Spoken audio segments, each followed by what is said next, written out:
For our educational video project, we researched the topic of motivation and young people. Motivation is extremely important for us as future teachers to keep our students focused and interested in our specific subject areas. In this video, we aim to speak about the different theories behind motivation in young people and why students become unmotivated in the classroom. First, you must ask yourself what motivation is.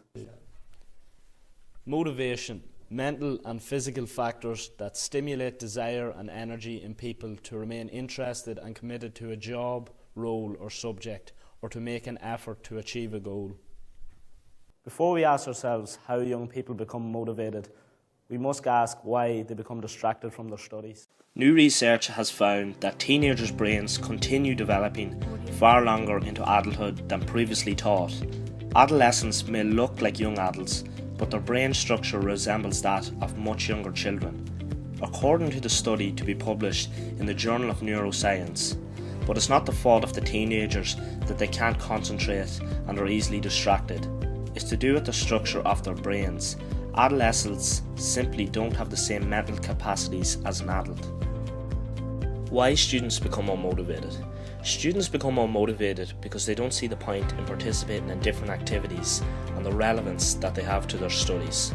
It's often boring to be sitting in a classroom all day, so it's important that teachers engage them rather than look at the board all the time. There are also many other reasons why young people become unmotivated. 1. The student is unmotivated because he or she cannot do the assigned work. 2. The student is unmotivated because he or she lacks a positive relationship with the teacher. And 3. A lack of confidence that he or she can do the assigned work. But we as teachers must try and prevent this unmotivation by preventing students from falling behind through ongoing teacher communication, a structure for interaction between teachers and students in a positive way. Many theories have been produced on how and why people become motivated. We researched 2 different theories of motivation. The first was Maslow's hierarchy of needs. Maslow wanted to understand what motivates people. He believed that people possess a set of motivation systems unrelated to rewards or unconscious desires.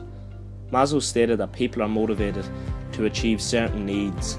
When one need is fulfilled, a person seeks to fulfill the next one, and so on.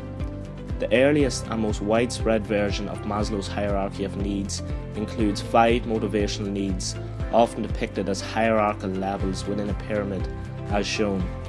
This 5-stage model can be divided into basic or deficiency needs, e.g. safety, love and esteem, and growth needs, self-actualization. The deficiency or basic needs are said to motivate people when they are unmet. Also, the need to fulfill such needs will become stronger the longer the duration they are denied. For example, the longer a person goes without food, the hungrier they will become. So basically, one must satisfy lower level basic needs like hunger and thirst before progressing on to meet higher level growth needs like creativity and confidence. Once these needs have been responsibly satisfied, one may be able to reach the highest level called self-actualization. Every person is capable and has the desire to move up the hierarchy toward a level of self-actualization.